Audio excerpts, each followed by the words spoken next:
cause ya malheur ezalaka ebele na vie ya moto. Ok. Ezala makambo mosusu, il faut éviter na vie. Kiko sala yango, nzamba limbisi yo, mais conséquence okufuta yango. Neti moko accoucher na ndeko na mwasi, zemi ekoti. Ndeko na ye. Siko ye ba sengi bolimbisi ko. Mwana botami mais 3 mois akufi. Pour avoir des miels, tu dois avoir la force ou le courage d'affronter les abeilles. Donc, pour nakolobake, esengeli mutu nyonso azoviva na mokili ayebake nzamba za. Quel que soit grade na yo, quelle que soit religion na yo, nga naza na pour na religion te. D'ailleurs, nzamba za na religion te. Gloire à Dieu. Tozo sambela ba colonne de nuit kiti wouf. Et na etenga na kati. Ezate ke tozo la tête, to sambela ya fukambo nga la fukambo. Na etenga na katikati. Ezo loba. Josué 1 Pierre chapitre 1 verset 6 à 7. Abi Josué, tu vas souffrir. Okay. Mais après les souffrances, ça sera la gloire. Nzamba changer l'histoire na yo. Même tu es grand aujourd'hui, tu es connu, mais il y a quelque chose qui te dérange. Ongana olobana bino sikoy. Refidim, c'est un lieu de révélation divine. Même le prophète Élie, sur la montagne d'Horeb, il s'est fait aussi quelque chose. Où chrétiens traversent les temps difficiles, c'est l'Horeb. Mais Dieu change toujours en bénédiction. Amen.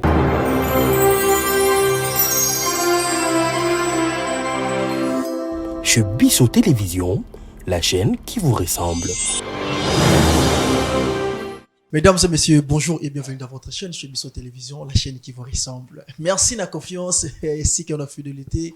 Au Bopé Sarabiso, on a le meilleur de chaîne où Izalaka chez Bissot Télévision, la chaîne qui vous ressemble. Chaîne où Ekokani Nayo Nanga Nabiso Nyos. Merci infiniment à notre sponsor numéro 1, où Asalake, Papa Eli Amona Ngolo Naye et Nyoso Nasalara. Et qui n'a liboso parce que sponsor azali gentil azabolingo ou eskizenga vraiment il faut na kumisaye apesinga santé apesinga makasi apesinga souffle de vie apesinga esike mwana et notre sponsor ezali Jésus-Christ de Nazareth ye mutazalara tout autour ya chaîne oyo pour na kosunga biso to pesa ba solution na ba problème ya batu to pesa ba solution to pesa ba orientation na ba difficulté au mutazala kinango sponsor na biso soki po kota contact na ye moi je vous dis rozala décité rozala toujours na esengo parce que nenga laka ki biso ezapeka ndenge salaka ezali Jésus-Christ de Nazareth, il y a un des sponsors numéro 1 chez Bissot Télévision. Merci aussi à Papa Cheki Mokadi pour nous repasser confiance et à Rosa Lokola, présentateur pour l'émission Lolo et Ezali Paulus des Stars. Merci à la famille Mokadi Mobimba, merci à Maman Ludi Mokadi ainsi que à Junior Mokadi. Merci aussi à mon coordonnateur, Papa Dinij Mosolo pour la Moussala Kitoko Bosa Nakata OSK. Merci aussi à directeur technique où Ezali Papa Zara pour la Moussala Malamu. Et merci aussi à notre espace prophète Eric Kassongo. Merci à nos caméramens. Nous là, je ne vais pas oublier parce que Bazalra ba héros dans l'ombre. Merci à Papa Jacques Milambo. Merci à Papa Israël Monzo. Merci aussi à Papa Naturel, celui qui commande plus de 100 000 boutons dans niveau de la région. On a pour que bon Papa Eli Abima Kitoko. Orphelinat Bravo Jésus et Zomi na commune ya Matete na quartier Viaza et Isengel na motonio so we bakole kakuna pona kosuka ta moi différent na yo pone sunga bana Papa Chiki azal rola musapi moko sokola elongi te senga ki sanga na misapi misatu pour que elongi sokama yo moto zaki ozo inspirer ke obota ozo inspirer obala ngana ko conseiller yo mabele ya malamu ya kolona le kan orphelinat Bravo Jésus pour na kosunga bana wana ekozala yo une bonne idée. Papa Chic na groupe Chebiso a sali pe fort ya ko sa centre de formation où ils ont mis pe na niveau ya Matete juste à face ya mosquée ya Matete. Comment wana inscrit pour na ba fulaire ça presque belé couper couture auto-école et montage vidéo VMix ba fulaire vraiment est belé et c'est la bino ko benga numéro où ils ali plus 243 099 97 66 yango wana et si c'est 4 plutôt yango wana ezali numéro ya Papa Chic oyo akolanda bino malembe pona kopesa yo ba explication pona ndeko oyo olingo intégré na kati ya centre de formation chez Biso Télévision. Pendant la nuit, ennemi ayaka kosemi ba mauvaise semence et motasala rabiso ngolu pour que toki ma mauvaise semence oyo ennemi a semé ezalaka ka Jésus-Christ. Matthieu lobi clair, Matthieu 13:25. Pendant que le jour dort, ennemi aye asimi. Ce qu'on a on a devant bino, la ligne na yebisa yo olalaki. Ozalaki fatigué obosana ekosambela. Ce qu'on la monki obini pour que vite parce que vous en retard. Obosana toujours osambela. À travers cette émission, l'homme de Dieu otoyambi ndeko na ngai kopesa mbongo na yo te. Pesa ye kaka motema et croire en Jésus-Christ ou ya pesa au souffle de vie. Yo muto zo inspiré au bal. Yo muto za na posa ki au bota. Yo muto lobi ki assez jusqu'à quand ngana ndo monaka toujours makambo 2025 difficulté 2026 il sous à travers cette serviteur de Dieu à travers Moussa Nzambo tozana elelo soko bengi okozala édifié otozana elelo ce évangéliste Lokamba papa Lokamba la pesi bino mbote bonjour papa. Ah bonjour journaliste. To sepeli ko yamba bino susu nanda kuna bino ezali la chaîne qui vous ressemble. Merci beaucoup. Bonne santé physique et santé spirituelle. Santé physique, morale, spirituelle, très bien. Gloire à Dieu, parce que dans le monde bino déjà oui, aux en forme. Sur votre coutume, na oisika, yambo yakubanda émission pour rendre grâce à Panzambi sur votre permission, surtout que ça nous couvre Panzambi. Merci beaucoup. To Samela. D'accord. Zambe nanguya, ozali 3 fois saint. Oza capable. Il y a qu'à délivrer, il y a qu'à guérir, il y a qu'à sauver, il y a qu'à bénir, il y a qu'à sala tout de loin comme de près. Sala quelque chose, afin que tout comme ça comme bonayo, et biso banantos mener une vie paisible et heureuse. Au nom de Jésus. Émission Oyon Kolon Zambé, batonion sous bakolanda, base à l'édifier, même la rediffusion, et puis base la solution. Au nom de Jésus-Christ, Ndotindingai. Amen. Amen. Ah, prière qui te coupe, Papa Lokamba. L'autre photo ça qui n'a une émission. Pardon? L'autre photo ça qui n'a une émission. Ah ouais. Ouais. Pour me képer au lobela sur Refudi. Ouais. Mais avant de intégrer, na sujet auto et lilo. Ngapi ba benga ki ngai. Parce que lorsque tu as un numéro na bino, ngapi na chara numéro pembe. Maman na lobi papa Eli, si bolo bana évangéliste Lokamba. Moto amoni bolamu na Nzambe o basinga ki mbongo ebele na niveau ya banque pour na zo salaire na ngai, c'est moi la personne. Ah, bien qui est. Gloire à Dieu. Solo naï. Ok. Na ibisi kutu sai langa ta message vocal pour que na cha ibisi ngai. Ah. Na hosting de le message vocal mais ninga tindelenga na noté ndi na zupe ka zo lamba bino. Okay. Par là na ligna rendre vraiment grâce pa na bino parce que Nzamba za na bino. Pour que mutu pe na bengi yemoko azo témoigner bolamu ya Nzambe. Oui oui. Parce qu'on a une mitu na momuke. Est-ce que vous yoka na bango? Bon, merci na question na yo. Nous n'avons pas une puissance contre la vérité. La puissance des miracles qui s'opèrent, c'est dans la vérité qui est Jésus-Christ. Ok. Bato bazo pirater ba miracle, déjà ba mankioniste, ba faux prophète, bazo cautionner ba Nzambe, ba escroc. O yozo mona ya bangeza montage, no ya biso c'est vrai. Parce que moto na ebiete abengi to bondeli sili Nzamba sali a témoigner. Yo coopérer na moto azana poto ou azana États-Unis azana makoki na yenyo surtout na bato africain. Bo sala ba montage na ba sala kana batangi nchasa. Bo sala ba montage na bango. Yango sikoyo satana lukute ya ka vite keye panzani sangwa ba faux prophète keye panzani ba le bato bambon. Mais bato azana vérité toujours comme malembe to atteindre toujours objectif. Voilà ce que je peux dire. Na ibinde ba sala ka manki on avait. Non, peut pas proposer puisque je ne peux pas accepter. Je suis catégorique à na vinanga et puis naza vraiment attaché à Christ à 100%. Gloire à Dieu parce que évangéliste Lokamba attaché à Jésus-Christ comme Seigneur peut sauver. Ouais. Mais ngala tika raté ngala continue toujours comme ça là investigation ouais. Pour que naïe balikambo de fur et à mesure ndengezolika. Na soka somo moké pas Joyce et puis papa Joyce yo mutozala chargé pour na témoignage. La qui s'en a certains témoignages.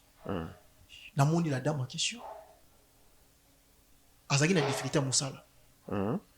Pasambeli pour naïe. Mobile n'a pas Moussala. Mais mobali na se bozo musala akimi mwasi. Mais mwasi aye une église aleleli nzambe oyo asalaki ngulu bazo musala. Mobali musala esusulu. Avant ce que tout le monde a témoignage. Est-ce que c'est bien réel que maman n'a pas eu un problème où il y a vivre? Oui, parce que dans l'église de Bango, il y a des comme maman Solange, il y a des problèmes. Mais à côté, il y a des problèmes. D'accord.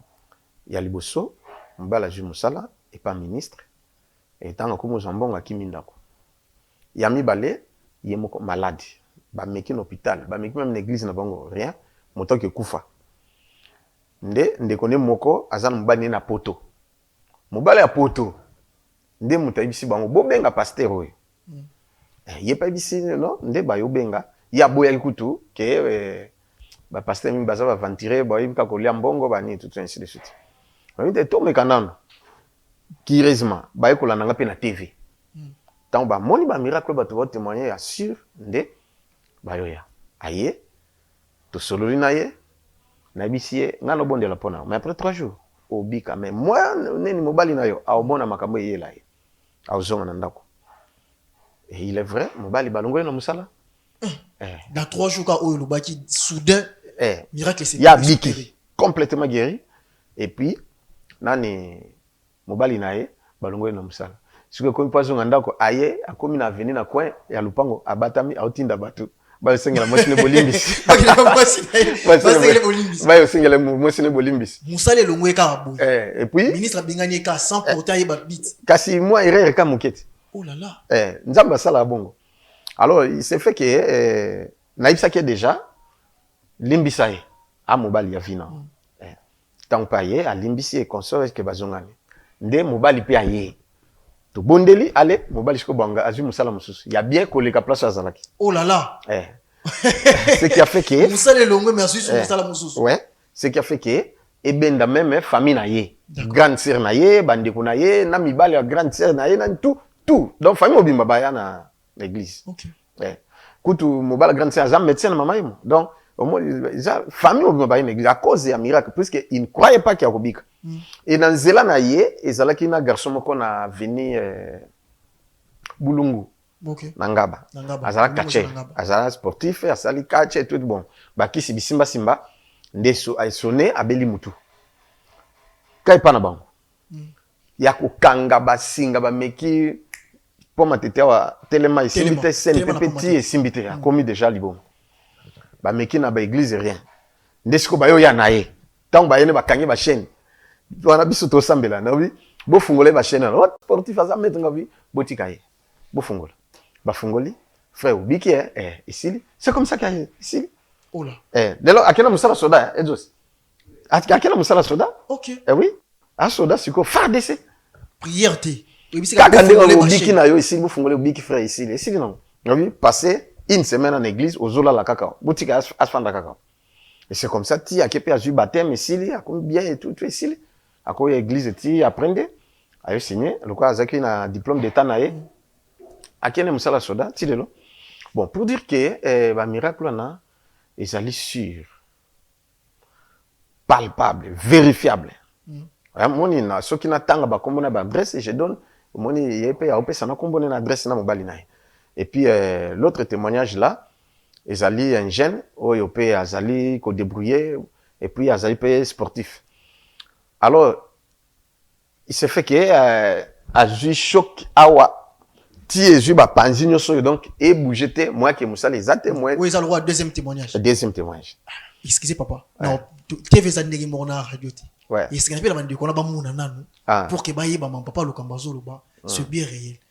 Et sur votre permission, tous ont ba témoignage et papa naturel. Surtout dans le même langage avec vous, tout le monde a ba témoignage ou tous pas papa Joyce, je le salue en passant. Après, tu revenir sur papa Lokamba pour que tout le monde a expliqué sur le lingue c'est pas ça.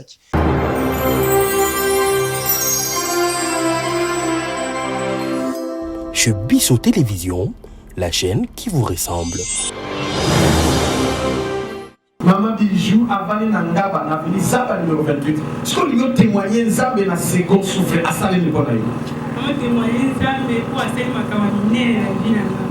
nazalaki na bala nde nazabuka bala nga mwa kiti nga mpe ya mwa kiti sikoyo toya awa mobali yanga azwa mosala na ministre mosala wana bamandi kosala batikaka nga na lisasa azotika lisasa azokende mbongo mikakatano ti ministre wana aye okufa aye okufa mosala ya mobali yanga ekufi mpe ofani nzambe mpo alibo souffrance wana kokomaki nano awa te sikoyo toye fute na masasu aye kozwa lisu mosala moko papa moko boye aza assistant na nani oyo na campus andi kosala ye papa wana mpe azali paster alingaki biso makasi bamenasi na lupango wana tozalaki bamfutuma kankana mwana kasi yo kobima lupango wana tokoti na zaba numéro 28 tokoti na lundi na butu mardi tofani mercredi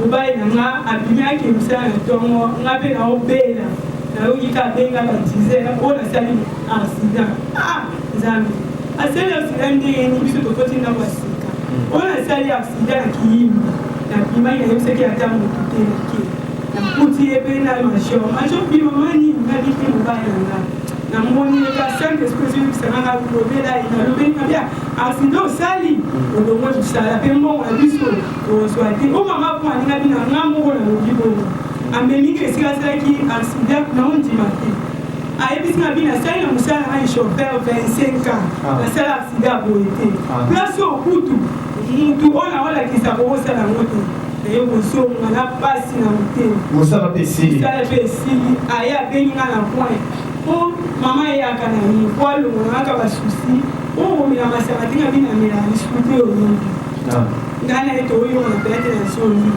mwana kasi azalaki wana nzonga nde ayaki na projet mosusu souffrance lelo bibolali nzala maladi mpe niokolinga na lupango wana mama na balikolo bato bakoti nde kunanga esika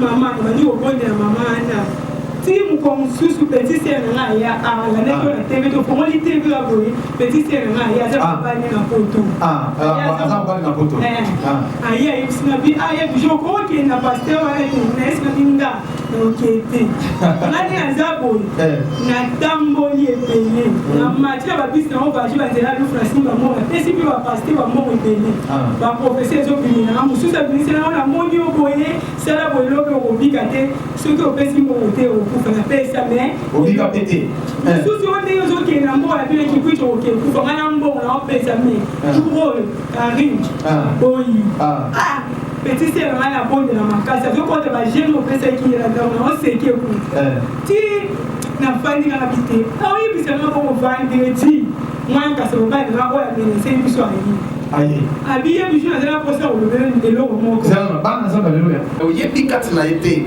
yango tolobaki boyanga bana na bino totia bango maboko bokomona nini boya donc mercredi mutu nyonso aza na ndako nomeme na priere soki aboyi suspecte ye ata mosusu mosu akolukamo ya kima te mama yo nde moto osimbi ndako papa yo nde kolo ndako ya kaka motu nyonso mercredi ako azongaka yango ayebisi na bino okeki kwiti na oyo efalaka epa na bino yobondela nzambe na yo aselelanga ebongo mobali yango banyake mbongo azotinga te eloko te koto bafamile bazoyebisakaki ngai aza ndumba ndako mpe mibala bazopulobaki ezokufa nzambe banzala mpe nafandi na suki motema vendredi wana petit sere aye kari ye likola ye tofandi nazala jeune fi moko nazobabenga na ye tofandi na bango oyo biso nazali eloko akolobeli abisa balonga afandi na kiti nga nafandi bapetit sere okobimisa bana libanda nabimisa oyo biso omoi ndenge ozokonda nde baproblème ezokoma eloko moko alinga bomai nokonda o mobali na yo petit sere nanga afandi ye biso biso tokuti kokufela amama atiela yo motema siki mobali o mobali nazwa kisi na ngola sikoyo bayebisi na kisi wana mwasi oyo oboti na ye obalaki okoma ye mwasi yango nani yonga binikol te mobali oyo banda alingaki na mbongo te akutenga na otanga na oteka sikoyo tokende mokusi tokende mokusi sikoyo yo eloko nini otie makolo nana akangi makasi soki nde quand elle a lobby pour mon petit sœur, elle a bien vu jouer un dimanche, il y a aussi qui n'est pas pasteur. Celui qui m'a pas eu, pasteur, ok, il y a pas. On a joué avec la sambe, la zamba solo, on a le mois à zamba le putain. Habité à bijou, habité ça, va tomber, va être ok, non, ok, la transporter, non, se va péter, d'ailleurs, va venir à la table, et la robe, moi, on a un peu, enfin, du coup, la police, la frère, la famille, elle, au pays, pour on obéit. C'est quoi il y a le bail qui nous baille? Parce que pour toi, lui, il y a une photo mobile. Il y a une photo mobile. Il faut le compte à prière. Il y a 3 jours, il fallait nous amener au Bélayo. Il y a un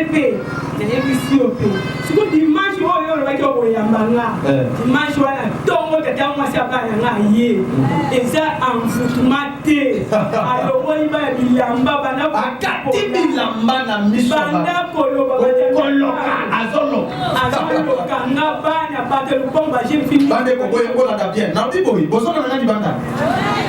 Tala, et ça n'a pas tout sous dans mon compliqué. Montalo Kakayo, Ogoye Baye. Non, amen.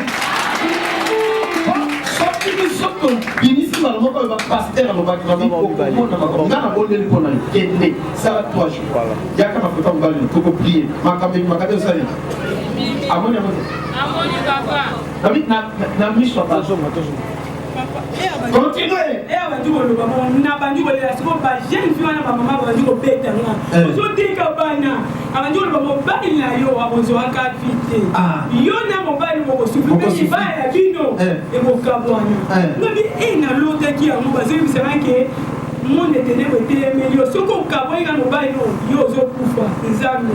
Yazo ke ne ka église na ya reta na fanda ibanda. Na obo de ra yo c'est des nzambe.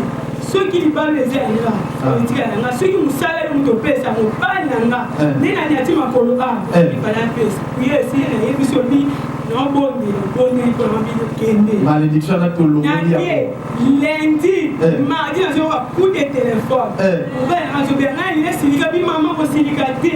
Comment les nzambe no, asali na zongi nous sala ministre wana. Alléluia. Nani mokonzi. Vite maman, tout la maman a dit na moye biso. Après na obese information, moi ko loka oh maman, c'était moi c'est ko loka bana. Et zonge li bana na ye moko ba papa ni moko à la prison, moko passer l'hôpital ba bin nzambe. So il a bonne. Banguna na yo. Nzambe wa ko za jijima. Na lobi Banguna na bino. Et boye, yelo, et zonge li ba siko ba bi na téléphone ya moi si. On a attaqué qui puisse ménager oya olimbisa nga ebite nini ememakina mpona makambo wana bana amen nzambe na yo wakonfone nga alleluya bana nzambe bana aleyamba yango ndenge otemanye ovivre seko souffle nga na mobali na yo kimia ekoti mpona libela na kombo na yesu ndenge oza uti mbiza biso tira na ngamba siko lingo témoigne nzambe asali mpona yo nzambe asali grâce na malade moko pembeni awa bandosana mpasi makasi nakomaki mpe mikobanga moko nakomaki komita zen baomeli nazalaki na chef de pas médecin nazongi na kinshasa croisement ya avenir mwana pesa oyo ya paster saliga na croisement na soin de wana hôpital mo eza wana eti mo aza wana consultai nga elanga oka bakisi ya mikomela bakisi ti esimba te un jour tante nanga aza na états-unis canada abingi alobi no okende kozala na kango nanga aza wana ye pa obe abi bon ça va tokende tomona ye ntango na ye paster ayambi biso abi me yo problème ezali na bino nayaki koyeta nkoko nayaki grand-mère ngai mpe malade mo ezoderange ngai esala mpasi makasi to nabona mpe mabie te nabonaki mambangu te to na bando osanti so naoki modelema eza na kati so moto asimbi kote na nga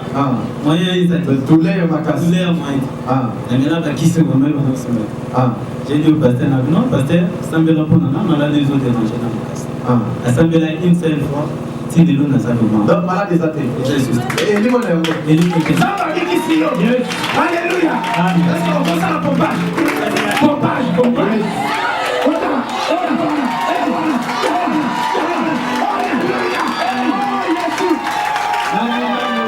oyo nzambe na ngai ayebi kodikisa molimo na yo ndenge otémoigne devino moto mosusu aza te akandelo ye pouvoir na kombo na yesu kristo nakondeli kombo mama Fanny. Oui, maman Fanny. Bon, si on lui donne témoigner ça, va s'aller pour la maman. Nazaki na photo poste 15 na makasi nakokoya kutu boya priere naminaziyaka priere bamama ebongo na ye nalali na divan bonoki kakati na mabi kende josue otia lobo kokoma nakomi yo nazalaki na se kaka motu mpenza lobo elongo ntongo bandika priere ntongo oyo osilingaka naoki kimia tisipomona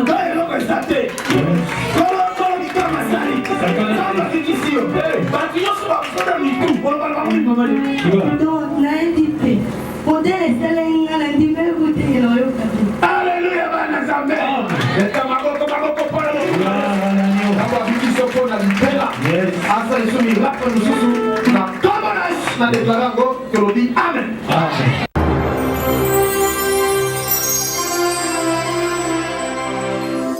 Chez Bisso Télévision, la chaîne qui vous ressemble.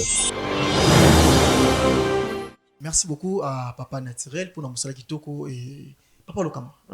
Bisso moko to moni. Parce que ngana monaki. Mais bandeko muso baza wana ba monaki te. Parce que ba moni lo lingue de kozo témoigner. Tout son une explication na bino parce que c'était vous au bosambele kinai. C'était comment? Omoni ndeko na ye garçon wana. OK. Oya tindi bango ezande ndeko na bango azan États-Unis. Amoni que non, hôpital ba misimbonga ibikate, ba église pe mususo bikate, je ne dis pas que ngani na l'équipe pasteur nyonso. Non non. Il est azan nzamba sepeli abikisa na nzela na ngai. Ndende kona bango kende pa na pasteur na ngai. Bokena kuna. Tango baye na yambie a expliquer ngai ndenga zoyoka. Na simbie na bonde no bikende opiki. Et c'est comme ça que pe abiki na esili. Aye kuta osala nde ba pompage no bisala pompage to po batu balanda parce que azala pompage to mona na image tout sali pompage et tout et ce n'était pas dimanche, c'était lundi na yena nani ni zamba service tout ça la prière et à prière d'intervention rapide. OK. Nda yango na moi na témoigner na butu na nini na église lundi et puis na yepe même chose, c'était la nuit, c'était pas dimanche. Voilà pona kolobake nzamba zali pe nzamba zo sala nde refidim Yamwana.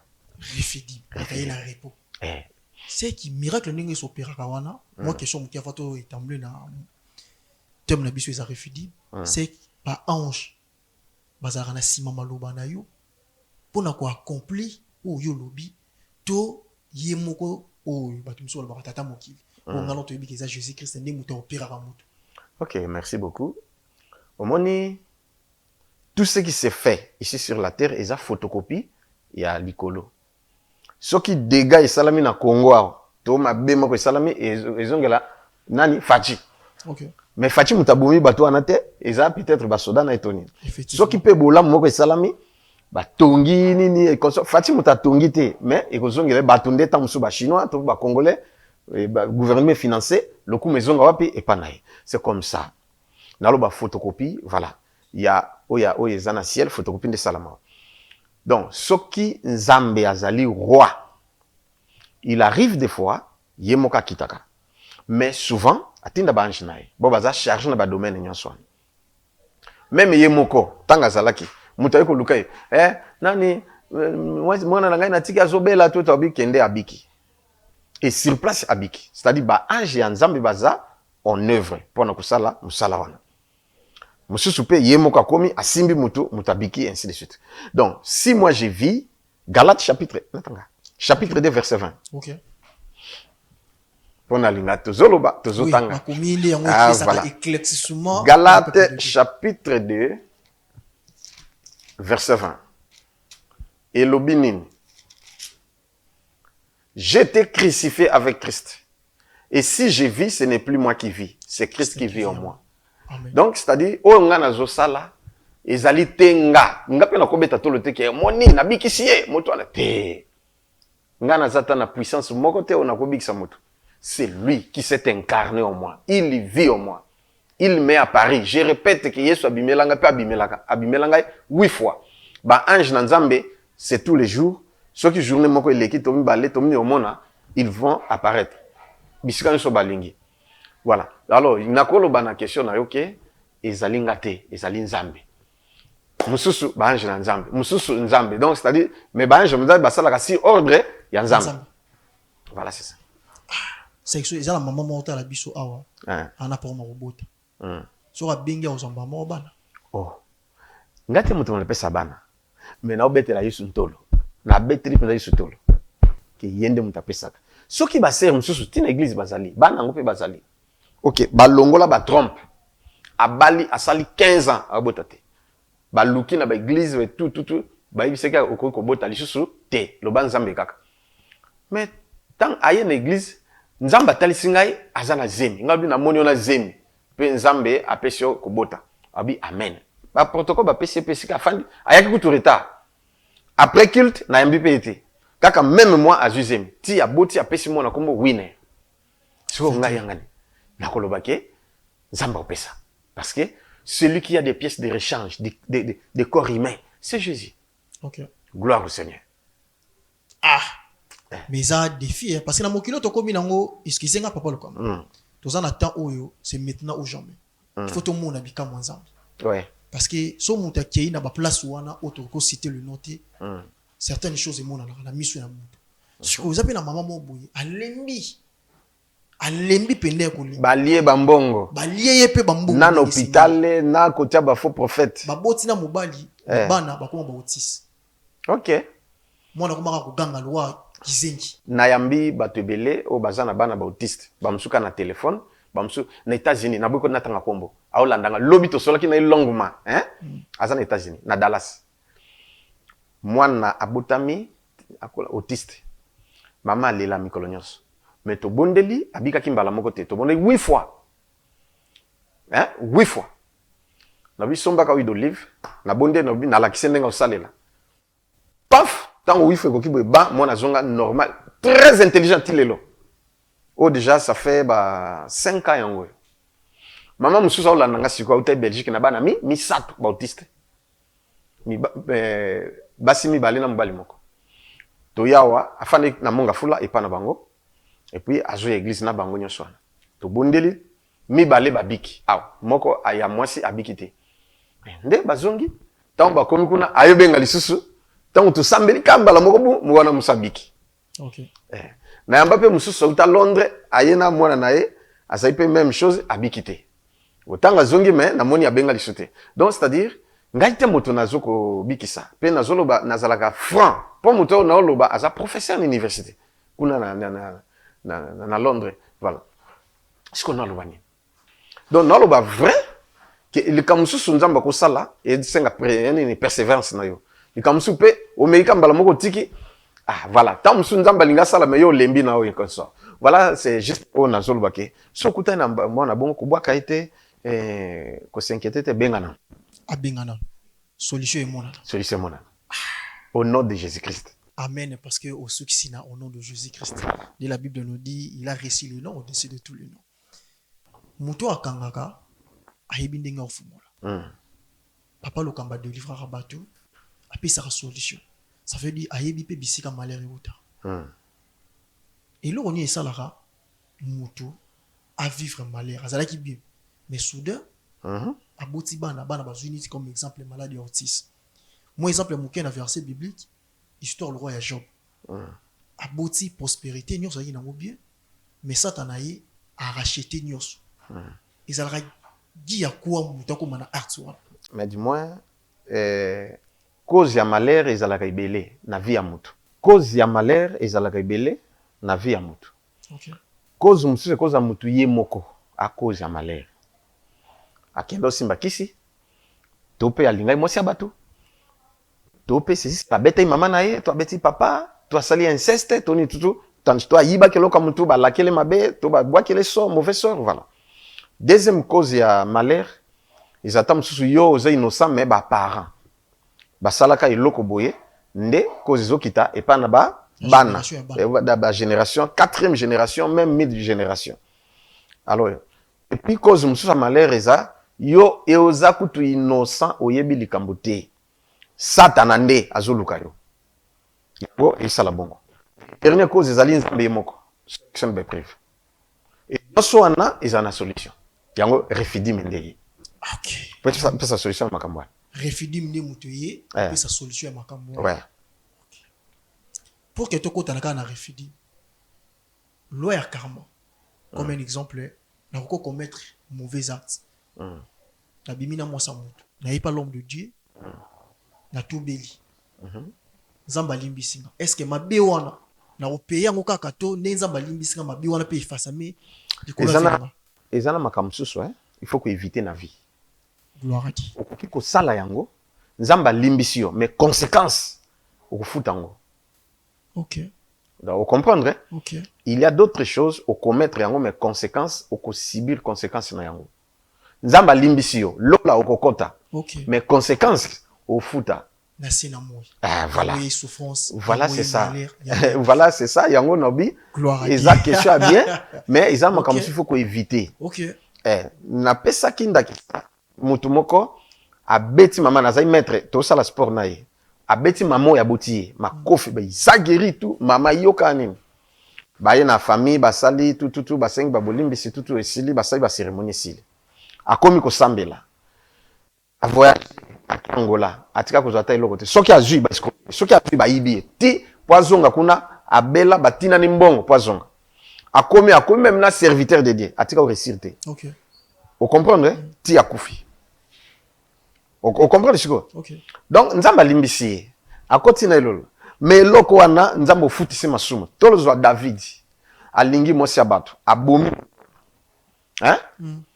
otina motango nzamba lui mono ya okufa David a gêné asali nyonso l'homme selon le cœur de Dieu nzamba boyi abi mona na okufa kaka mona na okufa kaka bien vous comprenez donc na eza na qualité ya likambo na likambango eza nini likambo susu pe eza lokola ke ngana yo to discuter to swani na fingi yo po fingi ngai consort na ipa na nzamba limbisanga vraiment na fingi mwana na ngai bwendeng nini vraiment c'était un ami et tout nzamba limbisanga yo pe osengi alimbisi il est lekinango conséquences ezate il y a d'autres choses ko sala yango te pour conséquences au foot yango na likambo susu ko sala yango o sala no yango mais conséquences au foot te nzamba limbisa ici le kei. Ça dépend d'un problème à un autre. L'homme de Dieu parce que il y a des certaines choses oyo tokoki ko sala te. Neti moko accoucher na ndeko na mwasi. Zemi ekoti. Ndeko na ye.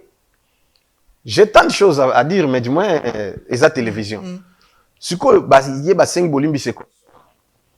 Moi na botami mais sali 3 mois akufi. Na mobali na mwasi. Tikelo. Mwasi abala abotaka te. Mobali pa bala abotaka te. OK. À cause de ya acte ko se acte basalaka inceste wana ba ofuta masumu na bango. Mais siko na moment oyo soki baya kata koluka ngai. Lokola pe bango basambela pa na bango bali. Seigneur, atala na miso. Ko ba mo ke baya bakoya. Wana no savons ce qu'il faut faire pour le lokwana ilongwa baza solution. Refidim. Yango sko to ina refidim. C'est que refidim yé pona ba kawana ilongola mutu na malheur wana à vivre le beaucoup ensemble. Ouais. C'est ça la refidim. Refidim yango wana refidim elingi koloba na hébreu elingi koloba lieu de repos. Refidim eza lieu de secours. Refidim ezali koloba lieu oyo mutazali ko s'étendre. Mutafungwama papa mama na zoloba o banda ko sambela banda kala tilelo fungwama kate. Refidim ezali etali mututi. Topé que religion moko te. Ozala chrétien, ozala musulman, ozala kimbangiste, ozala bouddhiste, ozala croyant ou non croyant, même ozala athée, oko vivre refidim.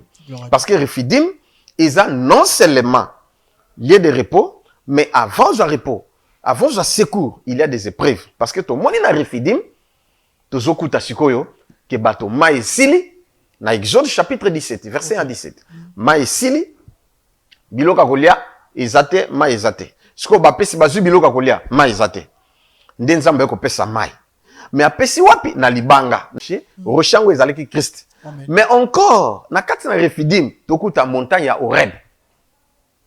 Horeb qui veut dire sécheresse, bokauki, les lieux arides. Ok. Yango moni que même na ozo travailler mais okokuta na mokolo mususu ke bokauki peze koti. Ba ofuto mbongo mais nambo ngo ndenge zo silo comprendre mais ndenge ni je travaille mais il est ça ne va pas. Qu'est-ce qui se passe? Ba nyongoye par-ci parler qu'on sort donc okuti que non pour ça moni wa abandonner na musalango. Oui na ko abandonner ndenge pour no vivre ndenge ni. Yango ni Horeb. Horeb. Parce que na kati na Refidim Horeb ezali. Yango natanga. Enfin c'est l'homme de Dieu parce Okay. que Bible ndeko esungaka biso. Ok. Bible ndeko esungaka biso. Yango na Exode wana kaka tozotanga kaka na Exode chapitre 17.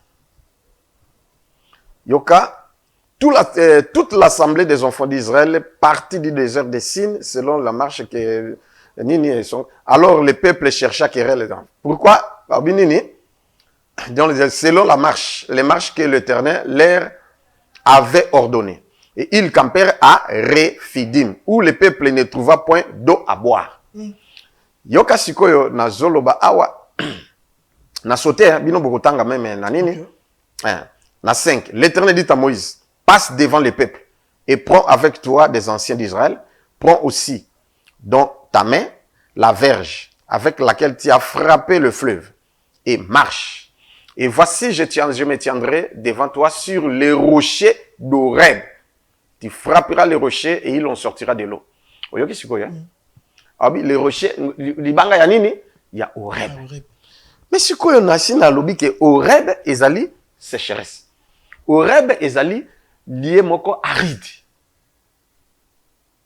Que chaque chrétien, chaque croyant, chaque personne qui vit, qui est vivant ici sur la terre, à s'attendre que akukutana Horeb. C'est-à-dire bukauki. Ils ont automatiquement passer na tamoko difficulté au sakanate. Même nos président de la République, même nos rois. Il faut les canaux. Au cause en mbongo, mais okutana ba problème moko ke lekelio au fandi botim maile silio. Pongi même ne silio. O eyate. Au tuni ba conseiller ba fandi na renommé maile lekelio bi mais en fait na sala nini siko pona za solution. Parce que okukutana na yango, ata oza directeur, ata oza ministre, même oza général. Tout le monde oyazo vivre na mokili. Akokutana na Horeb. Problème ko yela yo, OK, na yo moko, obi na so na tsuka. Musuku to ba ko kanga même na ko kanga ke prison. Ozo sambo bia we sili na suki. Mais au sukité parce que na français baloba pour avoir des miels, tu dois avoir la force ou le courage d'affronter les abeilles. Ok. Vos amis, il faut long à banzoi. Ah oui. Soka affronter banzoi. Soka affronter banzoi était nous sommes baswaka. Baswaka ko. Tala. Tam sunzo aswa na noté. Ngai 3 fois nzoi baswangai na Équateur. Ok. Hein? Au moins quand nzoi moko so sukora pas. Fièvre sur place. Et ça terrible. Ok. Ok. Oh, fièvre donc na pas se suipe fièvre zunga malamoko. Yango nzo ya jeté. Mais continuer quand monsieur aux amis. Mais tala. Ngana bo na kelo zo miel était mais asoka nga to wana na semo na muketo saka na ba fleur. Bien bazali na ba fleur aller na sa appliquer nga. Musa pikanga awa. Musa pikanga je pense awa yo ka place vimbi. OK. Fièvre sur place. Donc pona kolobake esengeli mutu nyoso azo vivre na mokili aiba ke nzamba za. Pe aiba ki akopasser na ba temps moko difficile. Horeb. Oyoki? Mais na Horeb, libanga wana kaka na Horeb nde mai bimi, peuple va sepeli. Na kati libanga na kati na libanga source ya mai te loko te mais ebimi. C'est-à-dire, ya ndenge na utoloba, pasi wana kaka ndenge moni ko komi na suka wana. Solution eza. Amen. Soki ozangi solution, mais nzamba tia batuti. Na chaque génération, nzamba tia ka batu. O esengeli ba consulter puis ba solution. Les peuples avaient crié, ils sont venus auprès de Moïse pour lui dire que dans la place au même biso siko il fallait otika biso nini ba lapider. Oui. Nde Moïse ayo ko bonde la nzambe ba solution non? Oui. Et nous sommes là. Bon lapider na bino ngate. Mais bo benga. Non que vous lapider mais ça la pour que le bon Dieu quel que soit sexe na yo, quel que soit nini na yo, quel que soit grade na yo, quel que soit religion na yo, nga nazana pour la religion te. D'ailleurs, nzamba zana religion te. Gloire à Dieu. Dieu est pour tout le monde. Je m'étonne et pas na batumso balobake soza nini aux chrétiens te aux sauvés te. Soza chrétien te mo vivre en alliance il y a Christ des athées parce que toi vivre en alliance avec Christ des hommes toi. Bon avant Christ kasi. Avant Christ ya ba to ba vivaki kasi. Mais selon ma commis les peuples ozote ya biso na kati ya l'église. Il y a d'autres personnes dans Romains chapitre 2. Hein? Ok, ayoka Yesu te. Batea me atea Yesu te. Mais ako vivre na misala malamu na ye. Ndia ko za sauver. De tabita dorka sazongaki pona ba bien fait. Ba bien fait na ye. Mais ayebaki Yesu. OK. Yango na zolo bake ne condamne personne. Kuna au fin fond de la forêt, il y a d'autres pygmées, il y a d'autres personnes. Oh batea mananu te évangile. Mais ceux qui le lo akufi. OK, lu felote. Misala na ye. Okay. Ezana makamsu na koloba, mais toza tokangi pa jona, tozoni munke na refidim. Refidim nzambe ya lobiboy. Parce que na refidim ezali lieu de transformation, à ne pas oublier. Et lieu des épreuves. Oui, lieu de transformation et lieu des épreuves. Ozaki na état solide comme une état liquide. Ouais. Et puis refidim ezali lieu de solution. Amen. Vous comprenez? Okay. Yango siko nzamba te tozanda kisa. Moïse penzo ya Moïse. Akoli nandaka Pharaon. Atangi ti assisi, c'est lui qui devrait succéder au pharaon. Pharaon linga ki mingi. Du coup, à défendre mon Israël bomi mutu. Siko makambe bongani Pharaon comme luka pas bomai. De Moïse asani akimi. Il était comme un enfant de malédiction en Égypte. Asali sou 40 akuna na désert. A souffrir, a boko la bibwele ya bokilo na ye. Pona luka moya vivre. Mais Horeb, au moins siko ye. OK. Na oui, refidim, na kacha refidim orebeza. Na Exode chapitre 3, Moïse tanga akomi na kana ngomba yango wana Horeb, paf, amoni nzete zopela moto. Mais aussi kate. Omoni Horeb, il y a des transformations. Moïse qui était un assassin, Moïse qui était un objet de malédiction, Moïse qui souffrait, un homme souffrant, mais mbalamoko il devint prophète. Horeb. Amoni nzete zopela, mais ezikate. Mbalamoko, il devint prophète. Okay. Et c'est lui qui était comme le roi d'Israël. OK. Transformation à Moïse. Transformation. Et on a dit, au rêve, il y a transformation. Nzamba transformé vie na yo. Biso bato tozala ki ba yang 6. Lelo, au rêve transformé ngai. Parce que Nzamba pesa nga verset moko. Wana na débit na yo sambela. Nazui baptême.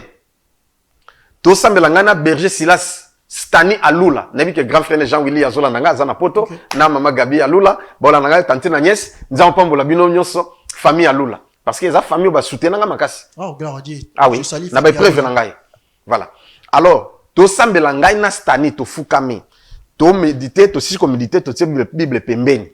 To zo sambela ba colonne de nuit kiti wouf. Et na etenga na kati. Ezate ke to zola la tête, to sambela ya fukami bo nga la fukami bo.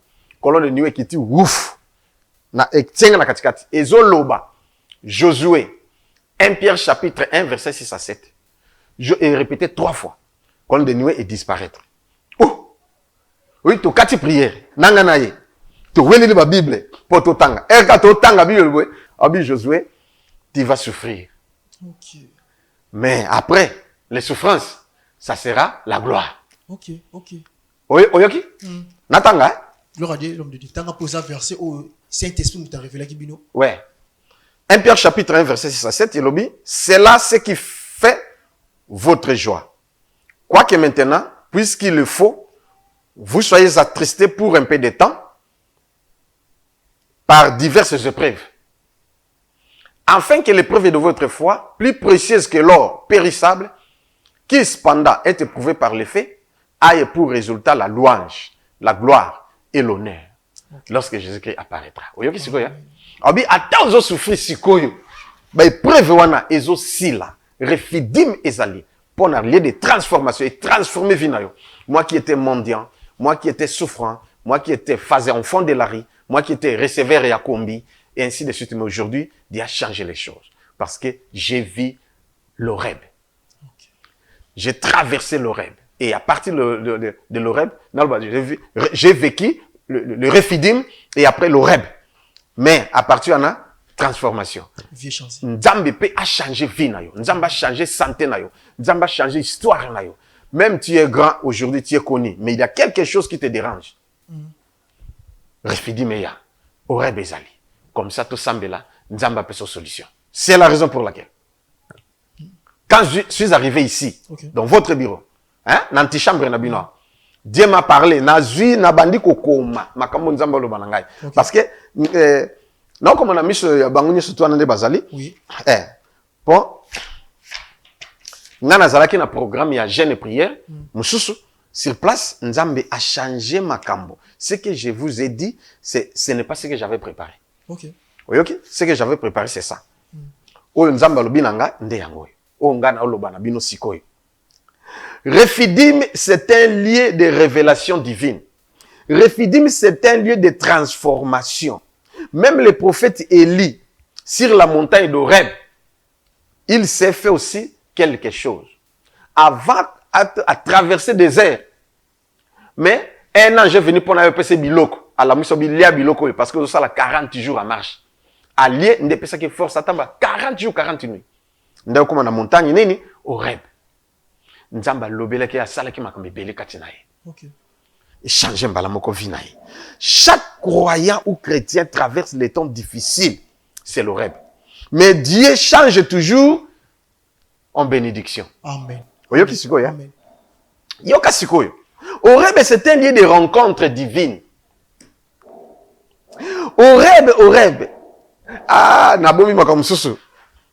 Bola na una Jésus le kambati. Si c'est la bana na Nzambi, si c'est la bana na Nzambi. Na tiens entre parenthèses. Na tiens entre parenthèses, mais tout en verset moko. Oui. Awa na mokanda Nzambe elobi dans Proverbe chapitre 14 verset 23 parce que Nzamba lobi nanga tokobondela pona batu nyonso pona ba activité ya batu et pambolama. Hein? Proverbe chapitre 14 verset 23 elobi tout travail procure de l'abondance. Ya Nzamba iko bakisela ngai ke année oyo 2026 ezali année ya consolation pe ya travail. Gloire à Dieu. Yo muto salaka mais au moins na clarté na musala na Nzamba consoler parce que il va bénir l'œuvre de tes mains. Oyoki tout travail procure de l'abondance et ko fula yo ko sous-estimer musala na yo te. Eza mutu mususu akomi directeur na société amona batu so pamba. Mais tant que bolongola ye azongi pamba maboko pamba. Mais mutu abandote ka makala na kwe. Oyo ngana bondeli pona bandi ko teka makala. Lelo akomi na ba magasin na zando. OK. Mais abandaki na makala. Ba oseka yo moski toko ba teka ba makala. Problème ezate ba seka ye. Mais azana vision de loin. Dieu l'a béni aujourd'hui azana magasin na zando. Vous comprenez ce que c'est? Donc Nzamba changer histoire à vina yo. Yo pe muto sala kate. Oluki musala ndenge nyoso zoate. Refidim ezali, Horeb ezali. Donc, prier au monde aux musala bien. Merci beaucoup, l'homme de Dieu. Et plusieurs autres choses. C'est pourquoi Dieu nous a recommandé. Tout ça, la gêne il y a 3 jours. OK. Programme est bon. OK. Et puis, c'est ce programme. 3 jours, ça, le 30 janvier, le 31 janvier, le 1er février. 3 jours. Parce que ça là, vendredi, samedi, dimanche. Les 30. Le 30 janvier, le 31 janvier, tu soukisi, tu clôturer les 1er février. Et ça, dimanche. OK. Donc, nde sikoyo makambe banda. Pe toko teya, toko sambe après 3 jours angwana. OK. Les 30, donc vendredi na soir, samedi na soir et dimanche le matin. Donc, soir, c'est-à-dire 17h à 19h30, okay. Même à 20h. Et puis dimanche, de 9h à 12h30. Na église même, mission évangélique Maranatha sur l'avenue Capella numéro 16. Avenue Capella numéro 16, na Yolo. En face, na Wenzia Capella. Référence ezali chambre froide de Mama Zozo. OK. Chambre froide de Mama Zozo nde place Otozali.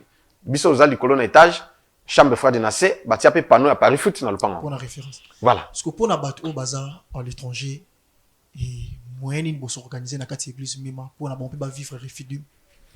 OK, merci beaucoup Nabi ke bazola nanga déjà. Pour nous vivre Refidim bisko ozali na étranger, respecter ba norme. Awa na nini jeune auto kosala ya 3 jours, bino pe bosala yango. Soki nde okosala jeune te suite ya maladie to songolo pakala, ozo vivre na kisi, na insister benga biso ou komela biso message ke papa, nga nazana maladie boye, nazana problème boye, na okoka ko jeune te, bo prier pour nanga. OK. Voilà, c'est ça. Comme ça tu peux prier pour na yo. Autrefois, kaka 3 personnes. O ba komela kanga, deux bazwa solution moka azwaki no solution te mais nasenga benganga lisusu Ok. voilà batindaki requête na bango batindi mpe na offrande na bango tobondeli bazwi solution. Ok. Voilà. Alors, nga nasengi ke yo pe osala même chose. Refidim nzambe agir kati na bino na kombo na Yesu Christ. Merci beaucoup Papa Lokamba. Refidim ezali à repos et montagne ya Horeb. Yango transforma ki Moïse alongwa guerrier o azalaki pour kakoma prophète o nzamba komi ko lobela ye o yakabola mer rouge na bato ko azalaki nango. Alors yo pozo leka na difficulté po leka na bataille ya passe. Yebake ozoleka na moment oyo oya na refidim na yo. Alors yaka et Papa Lokamba nzamba manifesta wana. Ezana ndeko mususu otala biso na on s'adresser mingi na maman Bénédicte Mbongo. Yo muto zambi sur Europe. Ozana leki na yo aza aonaki. La sagesse est profitable à la direction. Nga na signaler yo zoale qui nous azanaki aya l'église. Asala ba serviteur za la point de contact na yo. Et le moment papa zo sambela, so participer na kata mayangani, akomona lobiko na nzambe parce que aye loko la point de contact na yo. Yo pour mona bénédiction. Papa Lokamba, merci vraiment pour na édification kitoko na oesika et nga na osenga au continuer toujours kozala na oesika que sur ma peuple de Dieu. Moto patali biso et émission ezalaka na moyen quelque chose. So za na moi possibilité ya osuna Papa Lokamba pour qu'il passer émission à travers ngai, à travers papa yemoko et osala ke to zalaka na ye chaque étape pour que yo zala édifier, ngapena zala édifier. Papa Lokamba numéro de téléphone. Numéro nanga téléphone ezali plus 243 89 91 91 055 plus 243 89 91 91 encore 055 et puis Ami Balé ezali plus 243 9 98 17 18 54 OK. Plus 243 9 98 17 18 54. Les deux numéros sont au bengi au zanga moko. Mutu musa yamba téléphone ngate. Mais au cas où au bengi et qui n'a yambité, yeba ke ou na oteya ou na prier ou na zana service. Tikelanga message. Na aussi lisa na répondre yo. Je pense batebele ba sepele hein. Oui. Même na émission passée, il y a des gens qui m'ont appelé, bazu solution. Gloire à Dieu. Nga no souhaité ba benga yo. Amen. Voilà. Bobenga ngai et Voilà. on bien pour que tout mika to zapé témoignage na bino, Ouais. to transfert na ba to transmettre plutôt na bandiko bazara na biso ba mona loboko ya nzambe. Papa Lokamba pour que to si cette émission to bandaki na Jésus-Christ de Nazareth en prière et pour que to fini prière à clôture pour que to si cette émission beaucoup la. Merci na pesi batunyo so gipe merci parce que na voyageaki na zalaki na Europe na kiti Maroc na Casablanca Rabat Fès nene voilà et puis na ekozonga mutunyo so ya sungaki nga nzamba pambola yo. Gloire à Dieu. Tout sambel nzambe nanga nzambe na nguya sembola loboko epa na bana na nyonso o bazolanda nga soki aza malade soit simbi kaka loboko na ngai pe asimbi place azobela azwa guérison au nom de Jésus-Christ. Amen. Soki asimbi loboko na ngai pe soki alingi ye moko ke azwa maito mafuta simbi onction elata yango na kombo de Christ tanga ko salela amona miracle refidi mi Seigneur pe montagne d'Horeb ya transformation et transformer vie ya bana na yo bazolanda na kombo de Christ na lobi amen. Amen. Merci beaucoup. Merci d'avoir donné ce volandi biso qui mi ensemble tika na mabota la bino soki Jésus Christ de Nazareth azongete et trokuta la toujours na ba émission qui toko ezalaka na chez biso télévision Zambé aiba ko batela biso.